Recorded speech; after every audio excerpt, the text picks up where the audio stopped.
Well, as world powers figure out their next move in Ukraine, one former presidential candidate thinks the answer is simple. Former Congressman Ron Paul believes the U.S. should stay out of Ukraine. Here's what he told RT earlier. Absolutely. I don't think we have any business there. The Europeans are involved. The Russians are involved. I think it would be nice that we consider the Ukrainians. It's their civil strife, their civil war, and deciding who's going to run that country should be left to them. Unfortunately, others get involved, and it seems like it's irresistible for the United States to be involved. But the majority of the American people right now are starting to agree with me on this issue. There's no sense in us getting involved. We certainly don't want to send troops in. Right now, we're out of money. So this idea that we're going to start bailing out Ukraine is a total nonsense.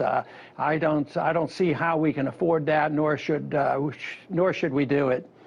Speaking of a bailout, the EU, the news today, is offering $15 billion in aid to the Ukraine. What do you think about that? Is that the right move? Well, I think that's silly. I think it's just as silly as if we offered it, because in many ways that's what we're doing. We're offering it because the dollar still is pretty strong compared to other currencies. The Europeans right now have to bail out some of their own countries like Greece and Italy and places like that. They have to go and borrow the money. We're very much involved. I think their main goal is to bail out the banks, because I'm sure the Ukrainians owe a lot of money to banks, so that's why there's an interest involved. But if $15 billion is coming from the EU, it's also coming from the United States. They're probably also talking about the IMF.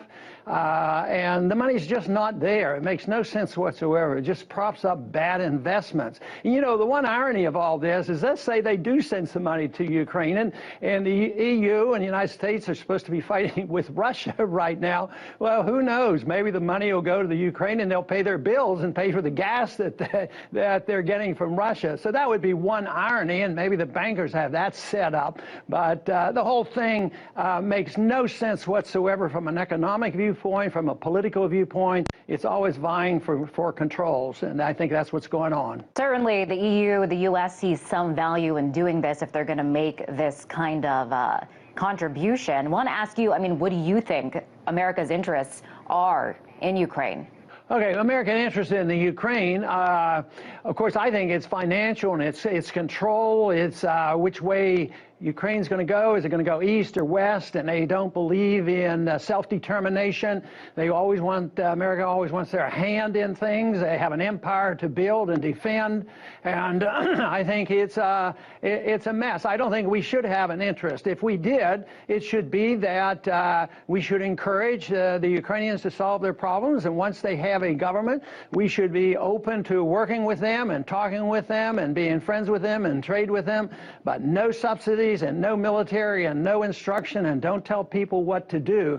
That's how we've gotten ourselves into so much trouble. And this whole idea that it's argued that we have to, you know, that the Russians are being blamed for violation of sovereignty. Well, that may be up for an argument, but for us to lecture anybody about violating sovereignty, what about the sovereignty of Iraq and Afghanistan and Yemen and North Africa? And we're constantly being involved, Pakistan, and the use of drone missiles.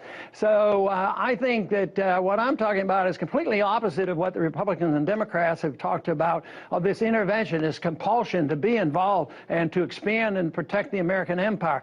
That's where we're getting into trouble, and I don't see any benefit coming from us trying to tell other people what to do. I don't think it's good for our national security, and it certainly isn't good for our financial security. Mr. Paul, some conservatives say the president looks weak right now, that he's not being tough enough when it comes to Russia. What do you say to that very vocal part of the Republican Party? You know, I hear that he's looking weak. I happen not to be a fan of the president, but if he wants to back off, and that is his goal, they said the same thing about him when they said he looked weak because he didn't end up bombing Syria. and for whatever reason, he backed off, mainly because the American people said, don't do it. But I think I don't consider that weakness. Sometimes it takes strength to stand up against the bullies who want to go and bomb people and believe that's part of our foreign policy. So I don't think it has anything to do with weakness and strength. I think it takes a lot of strength and courage to resist those people who pressure, whether it's from the military-industrial complex or for some other special interest that we're supposed to be engaged. So if he were truly backing off, I would say that takes strength. I don't think it's quite that clear because so far under this administration there has been a lot of intervention involved, the use of drones and our presence in Afghanistan. So I think it's a false idea to condemn the president because if he doesn't want to take a risk in going into an unnecessary war, I don't consider that a sign of weakness. Mr. Paul, your position is very clear. You advocate small government, anti-intervention is what you advocate. And another congressman that advocates that is former Fox News Congressman Dennis Kucinich, and he went on Fox News last night and discussed this conflict in the Ukraine. I want to take a listen first to what he said on the network last night. The U.S. has been involved covertly and behind the scenes with the CIA, with the National Endowment for Democracy and USAID to stir up trouble in Ukraine. Just want to ask you to respond to that. Well, I didn't quite get all of that, but he said something about the CIA and others stirring up trouble, and I think the gist of that is something I would agree with because, you know, we have special forces and the CIA involved in a lot of countries. We have 800 bases around the world. We're in 130 countries. We're always involved, it seems, in somebody else's election, and we preach democracy. We finally got democracy, theoretically, you know, in Egypt. There was an election, and of course, we didn't like the person they elected. So we said, let's go back to the military. So I don't like hypocrisy, and I don't think Dennis Kucinich likes hypocrisy. For us to preach one thing, and at the same time, behind the scenes, we're doing things to stir up trouble for many, many different reasons. Now, I know that you say that Ukraine has the right to self-determination, that they should figure out that this is their conflict and they should work this out on their own. You think that the U.S. should stay out. What do you think we should do in light of current events? Well, that is more complex because it involves long-term history, what the association of Crimea and Ukraine has been with Russia. Their national security interests certainly are different.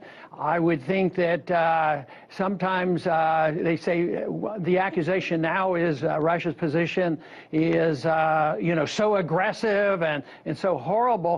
But I was wondering whether he might not have said, well, why don't we just ask George Bush what would he do if somebody did this to Guantanamo? You know, maybe they want to protect the base in Guantanamo. How would we react? And so I don't see that.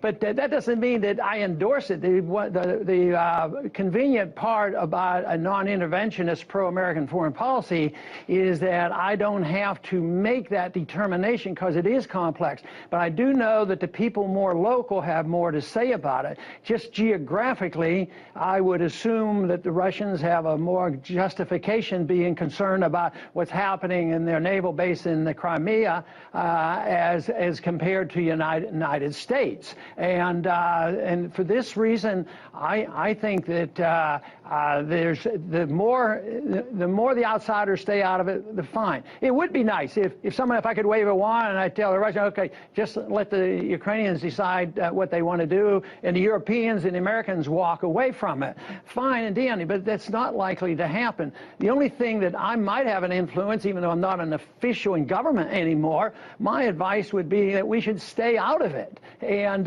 not be a participant. If the Europeans want to negotiate and deal with Russia, I think that's in their backyard. But theoretically, I like small government, small units of government government and self-determination. And if you had a referendum reflecting that, you might end up with 3 countries over there, maybe loosely tied together. Maybe they would have a confederation, but maybe you would have an East and West Ukraine, and you might have Crimea, and they could go their own way. I would think that we should always like to see smaller units of government. I loved it when the Soviet Union broke up, when 12 other countries just, seceded from the Soviet Union. So I want the right of secession and the breaking up and self-determination and emphasize local government, and the world would be better off for it. Unfortunately, money and politics and banking interests and militarism get involved, and they get to control the strings of government, and the people lose out on these issues. So often the people who have to fight the wars and die in these wars, they are the victims. So it's the restraint of big government that is my goal. I think we would have less of these kind of problems around the world. That was former U.S. Representative Ron Paul.